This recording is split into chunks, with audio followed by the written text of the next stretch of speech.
അനുജേച്ചി വന്നേ, അനുജേച്ചി വന്നേ.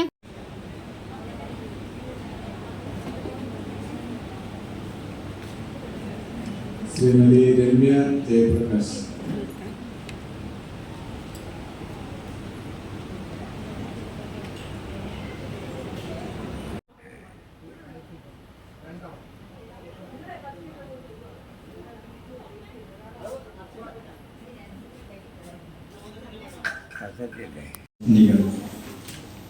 ഈ പുസ്തകത്തിൻ്റെ പ്രകാശന ചടങ്ങിൽ ഉദ്ഘാടകനായി നിൽക്കുവാൻ എനിക്ക് അതിയായ സന്തോഷമുണ്ട്.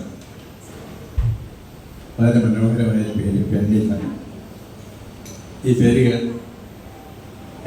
ഞാൻ സഹോദരിയായി സ്നേഹിക്കുന്ന എൻ്റെ സഹപ്രവർത്തക ഇവിടുത്തെ ചിൽഡ്രൻസ് ഹോമിൻ്റെ ചെയർപേഴ്സൺ കൂടിയായിട്ടുള്ള ഗീത പേര് പറഞ്ഞപ്പോൾ എനിക്ക് തോന്നി ആണില്ലം കൂടി ആരംഭിച്ചതല്ല. സ്ത്രീകൾ ഒരുപാട് പ്രതിബന്ധങ്ങൾ നേരിടുന്നുണ്ടെങ്കിലും അതിനേക്കാൾ പ്രതിബന്ധങ്ങളുള്ള പുരുഷന്മാരാണ്. പലപ്പോഴും പുരുഷന്മാർ വരുന്ന പറയുന്ന സങ്കടകഥകൾ അത് കേൾക്കാൻ ആളില്ല, അതിന് നിയമ ആനുകൂല്യം കുറവാണ്. അപ്പം പുരുഷന്മാർക്ക് കൂടെ ഒരു ഇല്ല ഉണ്ടാകുന്നത് നല്ലതാണ്. പെണ്ണില്ലത്തിൻ്റെ ഈ പുസ്തകം പ്രണയിനികൾ ഏറ്റവും മനോഹരമായൊരു പേര്. എനിക്ക് ഏറ്റവും ഇഷ്ടപ്പെട്ട ഇതാണ്. നമുക്ക് വളരെ സിമ്പിളായി വളരെ ലളിതമായി ഒരു പാട്ട്, ചില പ്രോഗ്രാമിലൊക്കെ ചെല്ലുമ്പോൾ വലിയ പാട്ടുകൾ 500 രൂപയൊക്കെ വിലയുള്ള പാട്ടുകളാണ്. എന്നിട്ട് ഇത് കഴിയുമ്പോൾ എടുത്ത് കളഞ്ഞിട്ട് പോകും. അപ്പം ഇത് ഈ വനിതകളുടെ ബുദ്ധി വൈഭവത്തിൻ്റെ അല്ലെങ്കിൽ പ്രകൃതി സ്നേഹത്തിൻ്റെ ഒരു ഉദാത്ത മാതൃകയായിട്ട് ആളാണ് ഇത് കാണാൻ കഴിയും. പിന്നെ നാനാ മേഖലകളിലും പ്രവർത്തിക്കുന്നുണ്ട്. GST മുതൽ GST എന്നൊക്കെ പറഞ്ഞാൽ അവരുടെ മനസ്സിൽ കവിതയെന്ന് എൻ്റെ അറിവ് സാധാരണ നിലയിൽ. കാരണം അവർ കണക്കുകളാണ് എപ്പോഴാണ് ഇങ്ങനെ. അപ്പോൾ അത് അങ്ങനെയുള്ള അടക്കമുള്ള പിന്നെ വിശ്വസാറൊക്കെ എന്ന് പറഞ്ഞാൽ പിന്നെ സാറിൻ്റെയൊക്കെ ആണായാലും പെണ്ണായാലും സമൂഹത്തിന് നന്മയുള്ളതിൻ്റെ കൂടെ ചേർന്ന് നിൽക്കുക, അതിൻ്റെ ഭാഗമാകുക, അതിനുവേണ്ടി പ്രവർത്തിക്കുക എന്നാണ് ചെയ്യുന്നത്. എന്തായാലും ശരി, ഈ പ്രണയത്തെ പറ്റിയാണല്ലോ എന്ന് പറയുന്നത്. ശരിക്കും പ്രണയമില്ലെങ്കിൽ നമ്മുടെ ജീവിതമില്ല. നമുക്ക് പ്രണയം ഉണ്ടാവും. എനിക്ക് തോന്നിയിട്ടുള്ളത് നമ്മൾ ആദ്യം നമ്മളെ തന്നെ പ്രണയിക്കണം. നമ്മളാരും നമ്മളെ പ്രണയിക്കുന്നില്ല, നമ്മൾ മറ്റുള്ളവരെ നോക്കുന്നു, മറ്റുള്ളവരുടെ കാര്യം, അവരുടെ കുഴപ്പങ്ങൾ, അവരെ ന്യൂനതകൾ കണ്ടുപിടിക്കാൻ പോകുന്നു. എന്നിട്ട് പറയുന്നു അവർക്ക് വേണ്ടിയിട്ടാണ് നമ്മൾ പ്രവർത്തിക്കുന്നതെന്ന്. പക്ഷെ നമ്മളെയാണ് ആദ്യം പ്രണയിക്കുന്നത്. നമ്മളെ പ്രണയിക്കുന്നെങ്കിൽ നമ്മൾ ആരാണ്, നമ്മൾ എന്താണ്, നമ്മൾ എന്തിനാണ്, ഇത് നമ്മൾ സ്വയം ചിന്തിക്കണം. ഞാൻ എന്നെ പ്രണയിക്കുന്നതാണ്. ശരിക്കും സ്വാർത്ഥതയാണ്.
ഒരു പുസ്തകം തൃശ്ശൂർ സാഹിത്യ അക്കാദമി ഹാളിൽ വെച്ചിട്ട് പ്രകാശനം ചെയ്തിരുന്നു. ഇപ്പോൾ രണ്ടാമതൊരു പുസ്തകം ഇറങ്ങുമ്പോൾ ആലപ്പുഴ ജില്ലയിൽ എവിടെയെങ്കിലും അത് പ്രകാശനം ചെയ്യണമെന്ന് ആഗ്രഹിക്കുമ്പോൾ എന്തുകൊണ്ടോ മനസ്സിലേക്ക് ആദ്യം എത്തിയത് ഗാന്ധി ഭവനായിരുന്നു. അതിലേറെ സന്തോഷം കണ്ടെത്തുന്ന ഒരു കൂട്ടമാണ് ഞങ്ങൾ. എൻ്റെ കർത്തവ്യത്തിലേക്ക് കടക്കാം. ബഹുമാനിയായ അധ്യക്ഷ ലേഖ പത്തനംതിട്ടയാണ്. Assistant state tax officer GST പത്തനംതിട്ടയിൽ വർക്ക് ചെയ്യുന്നു. കേരള NGO യൂണിയൻ പത്തനംതിട്ട ജില്ലാ സെക്രട്ടറിയാണ്. ആനുകാലികങ്ങളിൽ ധാരാളം കവിതകൾ എഴുതിയിട്ടുണ്ട്. അവരെയൊക്കെ സംബന്ധിച്ച് നിങ്ങൾക്ക് കാണാൻ പറ്റിയ ഒരു ശ്രേഷ്ഠ വ്യക്തിത്വമാണ്, അതേപോലെ ഒരു ശ്രേഷ്ഠ സ്ഥാപനവുമാണിത്. കേരള ശ്രീ അവാർഡ് 2023 നേടാൻ അവാർഡുകളുടെ പട്ടിക പറയാൻ ഒരുപാടുണ്ടാവും. അതിനേക്കാളൊക്കെ വ്യത്യസ്തമായി നമ്മളെ പോലൊരു സാധാരണ മനുഷ്യന്, നമുക്ക് ആർക്കുമില്ലാത്ത ഹൃദയ വിശാലത ഉണ്ടാകുമ്പോഴാണ് ഒരു വ്യക്തി ഏറ്റവും ആദരണീയനാകുന്നത്. വനിതകൾ എഴുതിയ പ്രണയ കവിതകൾ ചേർത്തുകൊണ്ടൊരു പുസ്തകം, അതും എന്നെ സംബന്ധിച്ച് ഒരു അത്ഭുതമാണ്. ഇത് ഇവിടെ മാത്രമാണ് ഇന്ന് സംഭവിക്കുന്നത് ഞാൻ കരുതുന്നില്ല, വേറെ പലയിടത്തും ഉണ്ടാവും. എന്നാൽ അങ്ങനെ അത്ഭുതം സംഭവിക്കുവാൻ നിങ്ങൾ തെരഞ്ഞെടുത്ത ഈ ഇടത്തെ തെരഞ്ഞെടുത്തതിനെയാണ് നിങ്ങളുടെ സർഗാത്മകതയെ ഞാൻ അങ്ങേയറ്റം മാനിക്കുന്നു. ഫെബ്രുവരി 14 എന്ന ഒരു ദിനത്തിൽ മാത്രം സംഭവിക്കേണ്ടതല്ല പ്രണയം എന്ന് നമുക്കറിയാം. ഫാദേഴ്സ് ഡേ പറയുമ്പോഴും നമ്മൾ ഫേസ്ബുക്കിൽ സാധാരണ വരുന്ന വാദഗതികളിൽ ഒന്നാണ്, ഒരാണ്ടിൽ ഒരു ദിവസം അമ്മയെ ഓർത്താൽ മതിയോ?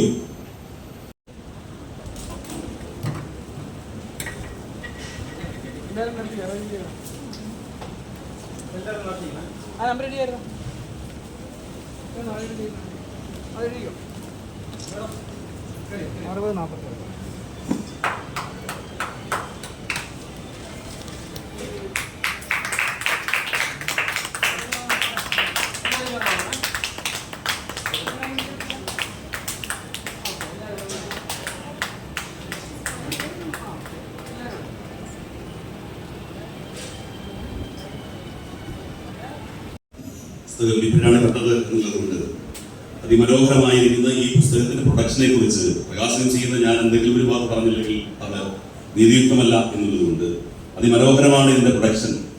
കാരണം നല്ല പേപ്പറും നല്ല കവറും അതേപോലെ തന്നെ നല്ല ഒന്നാന്തരമായ പ്രണയത്തിന് എവിടെയൊക്കെ പ്രണയം പറയുമോ അവിടെ ഒരു ചിത്രശലഭവും ഒരു പൂവും ഒക്കെ ഉണ്ടാവും എന്നുള്ളതുകൊണ്ട് പ്രണയത്തിന്റെ ആ ബിംബങ്ങളെ, എല്ലാവരുടെ പ്രണയവും കണ്ണിലൂടെയാണ് സ്ഫുരിക്കുന്നത് എന്നുള്ളത് കൊണ്ട് അടഞ്ഞിരിക്കുന്ന ആ കണ്ണ് തുറക്കുന്നത് ഒരു പ്രണയത്തെ പ്രസരിപ്പിച്ചുകൊണ്ടായിരിക്കും. അത് തുറക്കുവാനുള്ള ഒരു കാഴ്ചയിലേക്ക് നമ്മളെ കൊണ്ടുപോകാൻ കഴിയുന്ന ഒന്നാന്തരമായ ഒരു കവർ ചിത്രമാണ്. ഇതിന്റെ എഴുതിയിരിക്കുന്നത് തന്നെ നമ്മളെ പ്രണയം ഇങ്ങനെ ചുറ്റി കൊണ്ടുപോകുന്നതിന്റെ ഒരു ഫോണ്ടിലാണ്. ആഗ്രഹം ഉണ്ടായിരുന്നു, ഒരുപാട് കണ്ടു കേട്ടിട്ടൊക്കെ ഉണ്ടെങ്കിലും വരുമെന്നോ ഇങ്ങനെ ഒരു വേദിയിൽ നിൽക്കാനാകുമെന്നോ ഒന്നും വിചാരിച്ചിട്ടുണ്ടായിരുന്നില്ല. അതുകൊണ്ട് തന്നെ എന്താ പറയേണ്ടതെന്ന് തന്നെ ഉള്ളൊരു സങ്കോചത്തിലാണ്. പെണ്ണില്ലം 2 ഇല്ലത്തെ പ്രണയിനികൾ എന്ന പുസ്തകം ഇവിടെ ഔപചാരികമായി പ്രകാശനം ചെയ്തു കഴിഞ്ഞു. പെണ്ണില്ലം 1 എന്നുള്ള പുസ്തകം ഞങ്ങൾ ഡിസംബർ 29 തൃശ്ശൂർ സാഹിത്യ അക്കാദമി ഹാളിൽ വെച്ച് ചെയ്തിട്ടുണ്ടായിരുന്നു. അതിൻ്റെ 2ാം പുസ്തകമാണ് പെണ്ണില്ലം ടീമിൻ്റെ 2ാം പുസ്തകമാണ് ഇല്ലത്തെ പ്രണയിനികൾ. അതൊരു ശുഭപ്രതീക്ഷയാണ്. രാത്രിക്ക് ഒരു പകലുണ്ട്.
പെണ്ണില്ലത്തിൻ്റെ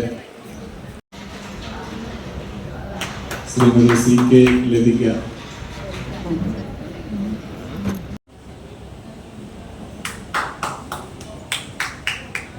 ശ്രീമതി ഗീത വെട്ടൂർ,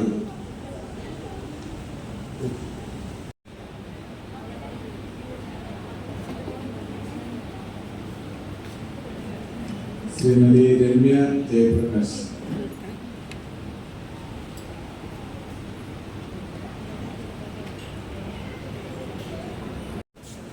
ശ്രീമതി ഗ്രേസി എടുക്കുക,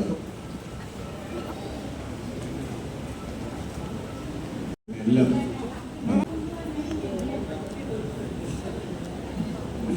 മാർക്കല്ല. സുജാത മാം ഒരു പ്രണയഗാനം നമുക്ക് വേണ്ടി ആലപിക്കുന്നുണ്ട്. അനുജേച്ചി വന്നേ, അനുജേച്ചി വന്നേ.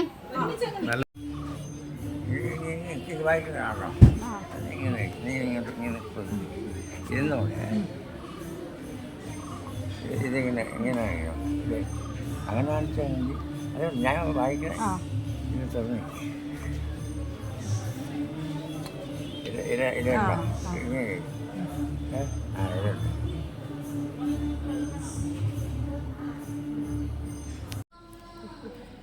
നമ്മൾ തിരിച്ച് KSRTC സ്റ്റാൻഡിലേക്ക് പോക്കാണ്.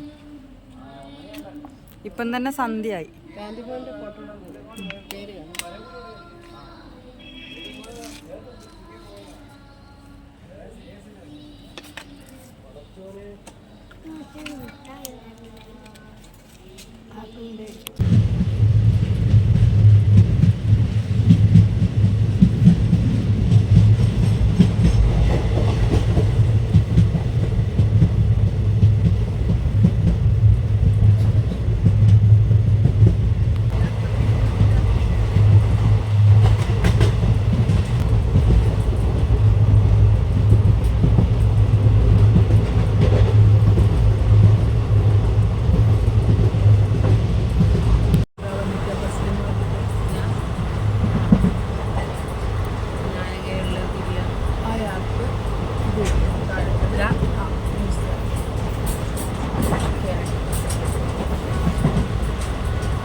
യാത്രക്കാരുടെ ശ്രദ്ധയ്ക്ക് ട്രെയിൻ നമ്പർ 1662 തിരുവനന്തപുരത്തു നിന്നും മംഗലാപുരം വരെ പോകുന്ന മലബാർ എക്സ്പ്രസ് 1ാമത്തെ പ്ലാറ്റ്ഫോമിലേക്ക് അല്പസമയത്തിനുള്ളിൽ എത്തിച്ചേരുമെന്ന് പ്രതീക്ഷിക്കുന്നു.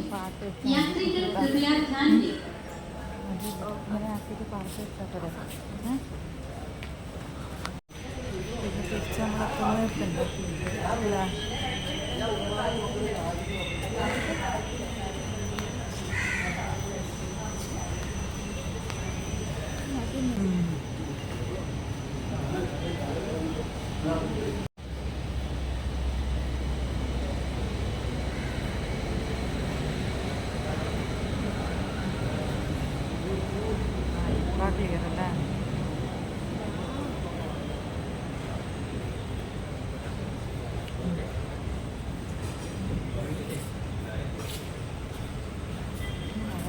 ഉണ്ടാക്കിയിട്ടുണ്ടില്ലേ?